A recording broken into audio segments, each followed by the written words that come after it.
Bonjour les enfants, c'est maîtresse Catherine. Je vais vous lire la suite de ce livre, Les animaux de la ferme. Dans la première vidéo, nous avions vu les animaux de la basse-cour. Maintenant, nous allons faire l'étable, la porcherie, le pré et peut-être autre chose, on verra. Alors ici, nous avons un très bel animal, très grand, qui s'appelle la vache. Les vaches sont de la famille des bovins. Ils vivent en troupeau. On les élève pour leur lait et pour leur viande. Le mâle s'appelle un taureau. Le bœuf est un mâle qui ne peut pas avoir de petits car il a été opéré. Ainsi, il grossit plus vite.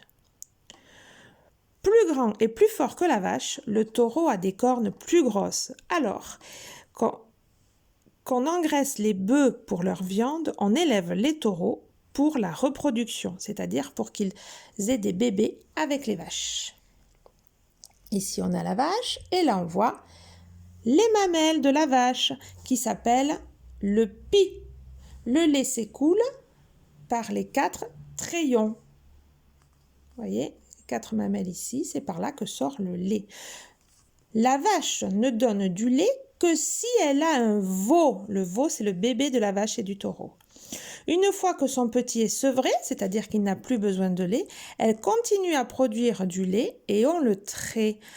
C'est-à-dire on enlève le lait du pis pour pouvoir le garder pour nous. On peut le boire comme ça ou en faire du beurre, du fromage, des yaourts. Pour chasser les mouches, la vache agite sa queue dans tous les sens. Elle est coincée là derrière, là, et elle agite dans tous les sens et ça lui sert un petit peu de tapette pour tuer les mouches. Chez la plupart des races, les vaches et les taureaux ont des cornes. Souvent, on les coupe lorsqu'ils sont jeunes pour éviter qu'ils se blessent. Alors la corne, c'est comme de l'ongle, hein, donc ça ne fait pas mal quand on les coupe. Pour brouter, la vache enroule sa langue autour d'une touffe d'herbe et l'arrache. Quand la vache a brouté beaucoup d'herbe, elle se couche pour ruminer. La nourriture qu'elle a avalée lui revient dans la bouche et elle la mâche longtemps pour la digérer. Donc, qu'est-ce que ça veut dire? Ça veut dire que la vache, une première fois, elle va brouter de l'herbe et l'avaler directement sans la mâcher. Après, plus tard, elle va aller s'allonger, se reposer. Elle va faire revenir dans sa bouche l'herbe qu'elle n'a pas mâchée. Elle va la mâcher et cette fois-ci, elle va pouvoir la digérer. Ici, les sabots sont en cornes et sont formés, on le voit ici, de 2 doigts. On reconnaît facilement leur empreinte laissée dans la boue. La corne, ici, c'est la même chose, c'est le même mot que les cornes de là, c'est de l'ongle. Alors, toutes différentes. Il y a en France plus de 40 races de vaches différentes selon les régions. Les races laitières donnent beaucoup de lait, la normande, qui ressemble un peu à ça, l'abondance et la tarentaise. Les races bouchères sont meilleures pour la viande, comme la charolaise, qui ressemble un peu à ça, ça c'est plutôt de la blonde d'Aquitaine, la limousine ou la blonde d'Aquitaine. Regardez d'autres vaches qui s'appellent la pie noire, l'aubrac, la gasconne. Alors ça tombe bien parce que nous on habite en Gascogne, c'est notre région, c'est l'endroit géographique où nous nous situons, et la normande. Un deuxième animal que l'on connaît bien, c'est le mouton. Il existe plusieurs races, toutes de la famille des ovins. Vous vous souvenez, la vache, c'est bovin, et les moutons, ce sont des ovins. La plupart du temps, les moutons vivent dehors dans des prairies clôturées, mais les races de montagne vivent libérées dans les alpages. Toujours en troupeau, ils font tous la même chose en même temps. Si l'un d'eux s'enfuit, tous les autres vont partir en bêlant. C'est leur cri, ils bêlent. Comptez les moutons. On compte en France plus de 30 races de moutons. En voici quelques-unes. La basco-béarnaise donne beaucoup de lait dont on fait du fromage. On élève le mérinos et le bisé pour la laine. Le mouton vendéen est connu pour sa viande. Là, ici, nous avons une représentation du bisé. Vous voyez les poils du mouton, là, on appelle ça la toison. Et lui aussi, il a des sabots bien durs.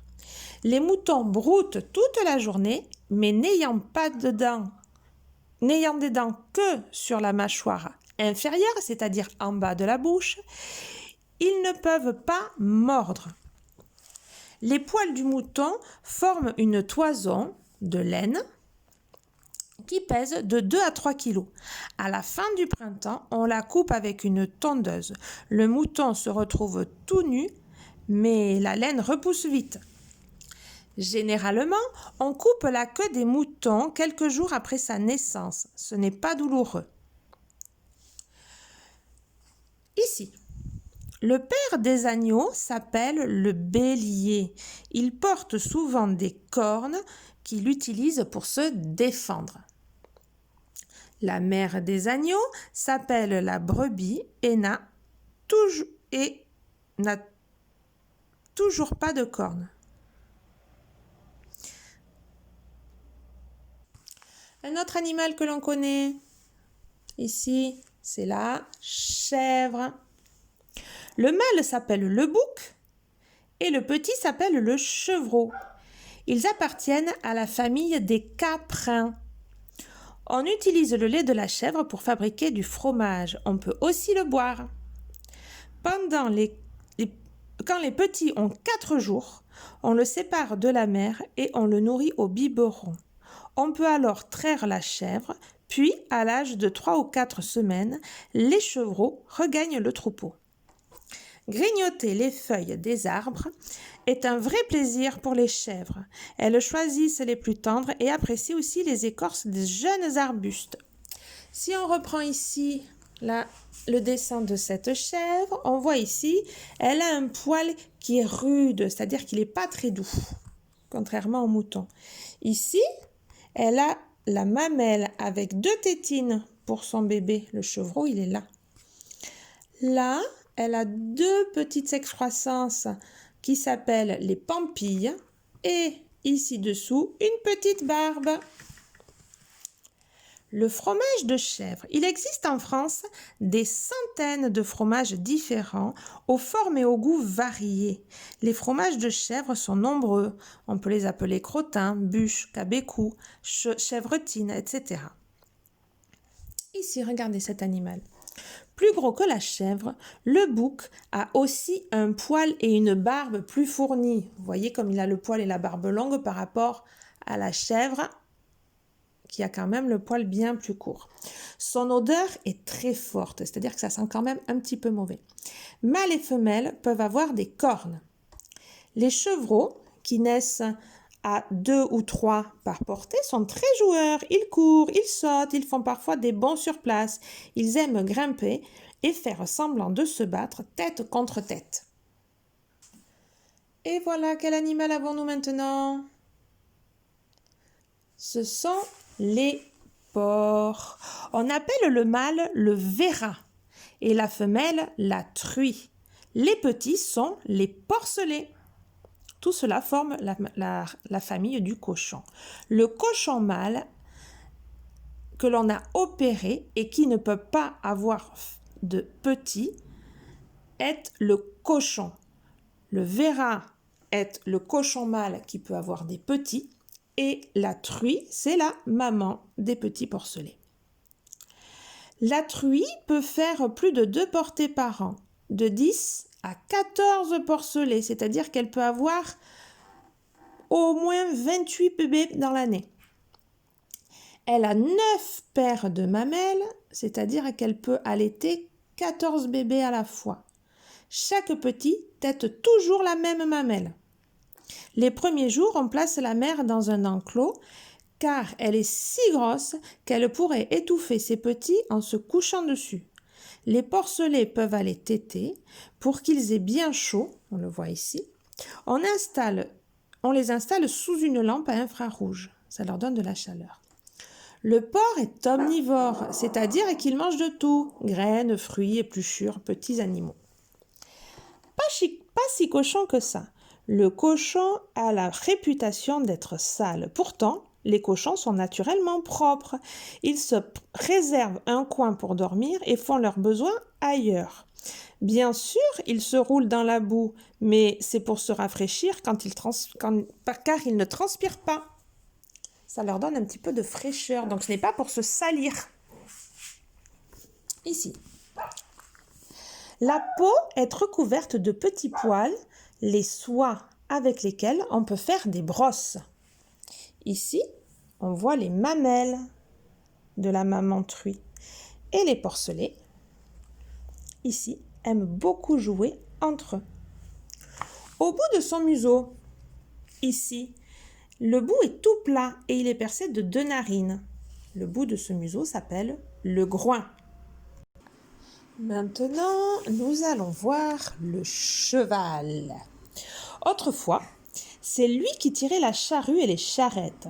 On trouvait dans les fermes des races de chevaux lourds et très robustes, les chevaux de trait. De nos jours, le cheval sert dans quelques régions, comme la Camargue, à rassembler les grands troupeaux de bétail. Les 6 premiers mois, le poulain se nourrit du lait de la jument, sa maman. Il broute déjà à 2 mois, mais juste un peu, pour imiter sa mère.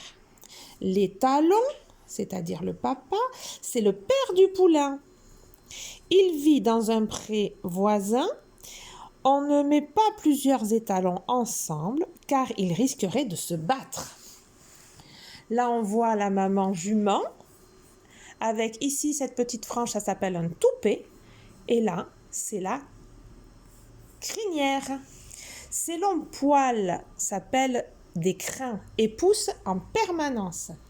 Avec sa queue, il chasse les mouches, il fait comme la vache. Le cheval doit user ses dents qui poussent continuellement. Tiens, on l'a entendu aussi avec le lapin. Il coupe l'herbe avec celle de devant, puis la mâche avec celle de derrière. Ses sabots sont recouverts de cornes, c'est comme de l'ongle. Celle-ci pousse sans arrêt, alors on la taille régulièrement.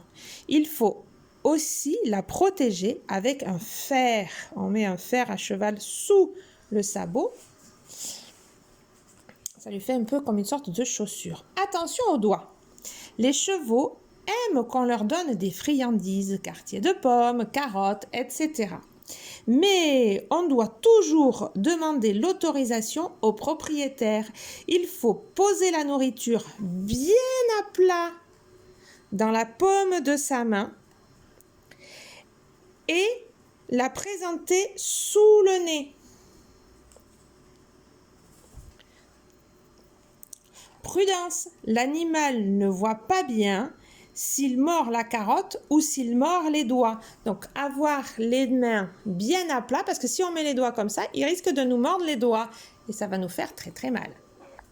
Passons maintenant à l'âne. Autrefois, l'âne portait des charges comme des sacs de blé, il tirait des charrettes. Aujourd'hui, c'est devenu très rare. Parfois, il promène encore des enfants sur son dos. Le papa de l'ânon s'appelle l'âne. Le bébé donc s'appelle l'ânon. Il vit séparé de l'ânesse, qui est la maman, dans un pré voisin. Lorsqu'il braie, c'est son cri, on entend de loin son cri rauque et perçant. L'âne se nourrit d'herbes, mange des plantes piquantes, ça ne l'effraie pas. Il se régale lorsqu'il trouve un chardon. Quelle mule! Mais quel est cet animal? C'est le croisement d'une jument, c'est-à-dire d'une maman cheval, et d'un âne. Ça donne un mulet ou une mule quand c'est une femelle. Le bardeau ou la bardine quand c'est une femelle, c'est le petit d'une ânesse et d'un étalon. Comme l'âne, le mulet braie. Comme le cheval, le bardeau hennit. Regardez ses grandes oreilles qu'il a par rapport au cheval. Il a des petits sabots, le poil long et doux. Son pelage généralement est gris ou marron et il peut porter une marque foncée sur le dos. C'est un animal très résistant qui parcourt sans peine de très longues distances, même sur des chemins caillouteux de montagne. Alors, comme ça, on voit mieux. L'ânon vient au monde. L'ânesse se couche sur le côté, son ventre est très gros. Parfois, le vétérinaire l'aide à mettre bas. 1. L'ânon commence par sortir les pattes avant. On les voit ici. Puis vient la tête et enfin le corps. Regardez-le comme il est mignon. Aussitôt, sa maman le lèche et l'aide à se lever en le poussant du museau. Regardez là s'il est joli bien debout. Dès qu'il se tient debout, il prendra sa première tétée. Passons maintenant à un autre animal et d'autres petites espèces que l'on appelle les gibiers à poils et à plumes. On commence par le sanglier qui a une grosse tête conique. Ici, des défenses ou boutoirs, ce sont des dents qui poussent. Et il a un pelage que l'on dit hirsute, c'est-à-dire dur et un peu dans tous les sens. Il existe aujourd'hui en France des élevages de sangliers ou de bisons. Le bison, c'est ça. On apprécie leur viande moins grasse que le bœuf ou le mouton. Le sanglier est un porc des bois. À l'état sauvage, il vit dans la forêt. La nuit, il parcourt des kilomètres en quête de nourriture. Pour élever des sangliers dans de bonnes conditions, on les installe dans de grands espaces clôturés, boisés de chênes et de châtaigniers. Des brosses de tout poil. Le sanglier sont élevés pour leur viande, mais pas seulement. On utilise aussi leurs poils pour faire des brosses à dents, des balais et des brosses pour les habits. Des bébés en habits rayés. Le marcassin, c'est le nom du bébé du sanglier. Les marcassins grandissent près de leur mère. La maman sanglier s'appelle une lait. Donc les mamans sangliers s'appellent les laits. Alors comme vous le voyez ici, je ne sais pas si mon téléphone fait bien le zoom. Ça ne s'écrit pas pareil. L-A-I-E-S. Avant 6 mois, les marcassins sont rayés de beige et de brun. On le voit très bien ici. De 6 mois à 1 an, le sanglier est une bête rousse, c'est-à-dire qu'elle a le poil roux, un peu orange. Les soies sont de couleur fauve, c'est-à-dire les soies, ce sont ses poils, sont de couleur un peu orange. De 1 à 2 ans, c'est une bête de compagnie ou une bête noire.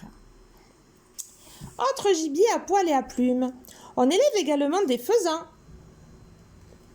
Les cailles, ce sont des petits oiseaux, des chevreuils, des daims qui ressemblent un peu à des cerfs ou des biches. Certains sont vendus pour leur viande, les bisons qu'on a ici. Par exemple, cousins américains de la vache. Ils ont besoin d'un grand espace pour brouter et galoper en troupeau. D'autres, comme le faisan ou la caille, sont lâchés dans la nature quelques jours avant l'ouverture de la chasse. D'autres encore, tels que le daim, ornent les parcs et les châteaux.